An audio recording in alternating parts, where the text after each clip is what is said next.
ఎన్నికల్లో గెలవడానికేమో అడ్డగోలుగా హామీలు ఇచ్చారు.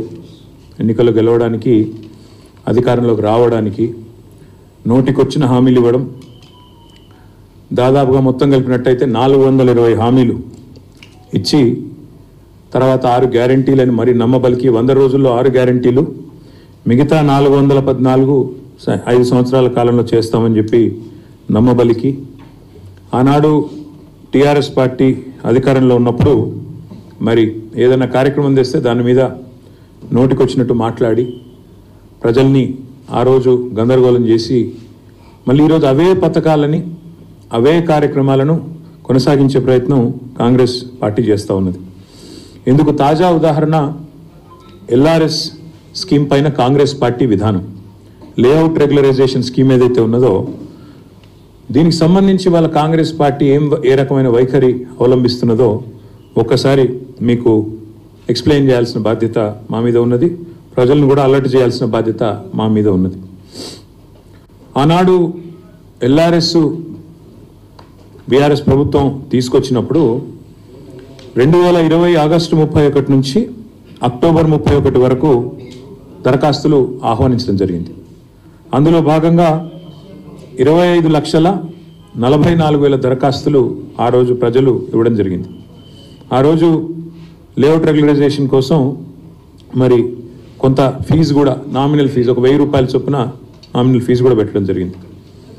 అయితే కోమటిరెడ్డి వెంకటరెడ్డి గారు ఆనాడు ఎంపీ, ఈరోజు మంత్రి, ఆయన స్వయంగా పోయి కోర్టులో కేసు వేశారు. ఇది అన్యాయము అని చెప్పి కేసు వేయడమే కాకుండా ఆయన ఏమన్నారంటే పాత విధానంలోనే రిజిస్ట్రేషన్లు చేయాలి, మీరు ఎల్ఆర్ఎస్ అని పెట్టి ఈ రకంగా చేయడం అన్యాయము అని చెప్పడమే కాకుండా ఆయన ఎన్నికల ప్రచారంలో కూడా దీన్ని ఒక అస్త్రంగా వాడుకున్నారు. ఎల్ఆర్ఎస్ గుదిబండలాగా మారింది, దీన్ని తక్షణమే రద్దు చేయాలి, ప్రజల్ని ఇబ్బందులు గురి చేస్తున్నారు మీరు అని చెప్పి కోర్టు కూడా పోయినారు ఆనాడు ఈరోజు మంత్రి గారు, ఆనాటి ఎంపీ కోమటిరెడ్డి వెంకటరెడ్డి గారు.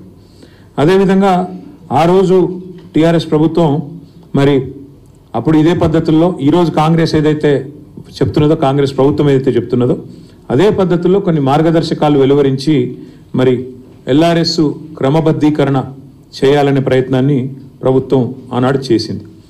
చేస్తే ఆ రోజు గౌరవనీయులు ప్రస్తుత ఉప ముఖ్యమంత్రి బట్టి విక్రమార్క గారు అన్నమాట, వారు ఏమన్నారంటే వచ్చేది మా ప్రభుత్వమే, ఎల్ఆర్ఎస్ను రద్దు చేసేస్తాము, చాలా దుర్మార్గమైన విధానం ఇది ఎల్ఆర్ఎస్ అనేది, అసలు ఎల్ఆర్ఎస్ ఎవరు కట్టవద్దు అని చెప్పి బట్టి విక్రమార్క గారు ఆనాడు సిఎల్పి నాయకుడిగా శాసనసభలోనే మీడియా పాయింట్లో ఇది హేతుబద్ధంగా లేదు, కాంగ్రెస్ అభ్యంతరాలు వ్యక్తం చేస్తే సవరణలు చేస్తామన్నారు మీరు, కానీ జీవో ప్రకటించినారు. ఇప్పటికే న్యాయ పోరాటం చేస్తున్న వెంకటరెడ్డి గారికి నేను సంఘీభావం చెప్తా ఉన్నాను, హైకోర్టులో బిల్లు కూడా వేస్తున్నా అని అది చెప్పినారు. చెప్పడంతో పాటు అసలు ఎల్ఆర్ఎస్ రద్దు చేస్తాము, ఎవరు కట్టవద్దు అని బట్టి విక్రమార్క గారు కూడా చాలా స్పష్టంగా కామెంట్ చేసినారు. సరే, ఇక కాంగ్రెస్ పార్టీలో తలా ఒక నాయకుడు తలా ఒక మాట మాట్లాడతారు కాబట్టి ఉత్తమ్ కుమార్ రెడ్డి గారు ఆనాడు మాజీ పిసిసి ప్రెసిడెంట్, ప్రస్తుత మంత్రి గారు, ఆయన అన్న మాట ఏమంటే నో ఎల్ఆర్ఎస్ నో టీఆర్ఎస్, అసలు టీఆర్ఎస్ అనే పార్టీ ఉండకూడదు, ఎల్ఆర్ఎస్ అనేది కూడా మనం చేయకూడదు అని మాట్లాడుతూ ఉత్తమ్ కుమార్ రెడ్డి గారు ఏమన్నారంటే ఆ రోజు మీకు వాళ్ళ వీడియో బయటలు కూడా చూపెడతాను మీకు నేను.